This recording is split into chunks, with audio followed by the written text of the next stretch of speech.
I'm John Pekelnicki. I'm a past Grand Knight, past faithful navigator. Want me to start? You're older, you start. Okay. I'm Jerry Shambo Jr. My dad was a knight here. Our dad, I should say. This is my brother sitting next to me. I joined the Knights of Columbus in 1984. The reason I joined the Knights basically was because of my brother Florian, who was in the Knights and kept coaxing me to come, so I finally did. Saw the stuff that the Knights did early on in life, and I always thought, you know, down the road I'd like to be a Knight. As a matter of fact, my uncle Frank Goody and my first cousin Randy Bartle both past Grand Knights of the Council. Because I believe that was the time when my dad was recruiting new members pretty hard. Like me and Jerry and Skip, he figured he was going to get his sons and all his nephews involved as much as he could. I'm Paul Medilli, and I joined the Knights, I think, in 1955.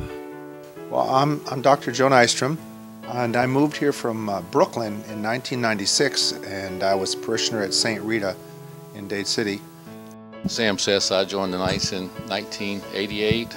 I'm Ed Higgins. I became a Knight after I retired from the Federal Service. I joined the Knights in, I think it was 1953, 54, somewhere along in there. You had to be 18 to be a member, and I joined the Knights as a first-degree member.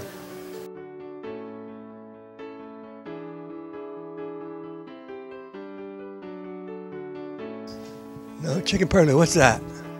We had those chicken purlieu dinners. We always had chicken purlieu dinners. I can remember the early days cooking it. We had these black gnats down here. Remember them gnats we used to have? Yeah. You talking about that pilau stuff? Yeah, and they would get in it, and he'd keep throwing pepper in, so you couldn't tell if there were gnats or pepper in the rice. I heard these other men talking about the pepper. I kind of liked the pepper myself, you know. And if there were gnats in it, I didn't know. Well, we use more chickens now. We used to just get one chicken on a rope and dunk him in a different pot. In spite of what Jerry said about dipping the chickens, that we had a lot of real chicken in it.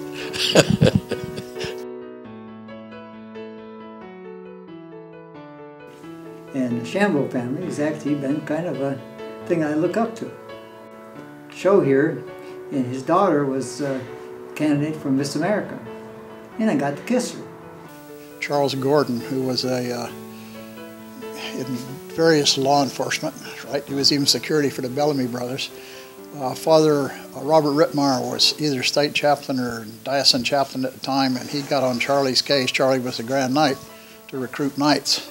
And when he came to my living room and came in with his badge and gun, there was no other thing, just signed the paper. And that's when I became a Knight. Try and fix our taxes up and the taxes on the building, but not the taxes on the building, but the charges they were giving us for solid waste when we didn't even have a dumpster, and there was no dumpster here. And a bunch of us high school seniors, juniors, whatever, we were valet parking cars. And about whatever time, I'm sure Knights don't drink until way into the night, so it was probably early. Actually, it was probably about 1 or 2 in the morning. They were all wanting their cars at one time, and we were wanting tips. And it was really foggy out in the parking lot. And I believe I drove Joe Rachel's car into Frank Goody's car at the dance that night when we were trying to come back, had a little collision out here in the parking lot.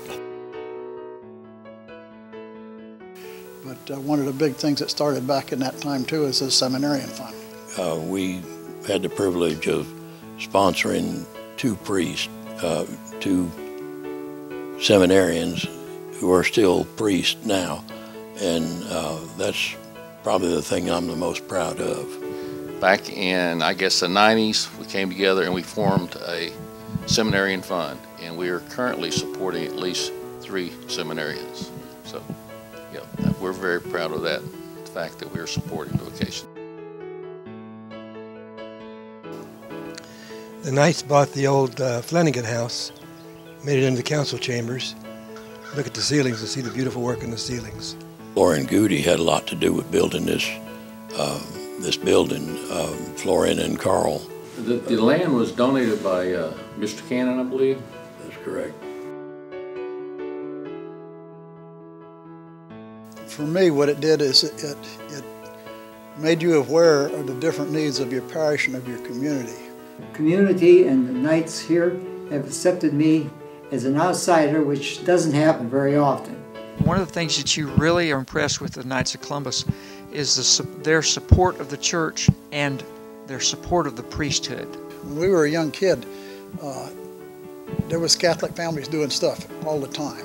And it seems like the older I got, the more things started spreading out and more things became involved. And so I think the councils just really kept people together. We have annual functions like Breakfast with St. Nick. That's probably been one of the best things I ever did in my lifetime, was join the Knights of Columbus. Well, I'm real proud of this council. Number one, it's old and is still active, and the members are still working. And I found a lot of friends here in the Knights of Columbus, and they taught me to be proud of being Catholic. You know, we all come together, and every meeting starts with prayer, ends with prayer. Go to masses together. We have corporate communion. We try to have those several times a year, usually on the 5th Sunday. And we're always working on projects. I think recognition of all the things that the Knights of Columbus do on a daily basis throughout the world, even, is testimony to, our faith. And I'm also proud to be part of that. I received a gold card as a 50-year life member. I think I don't pay dues anymore. I don't know. Although I probably do. I mean, I don't think I have to.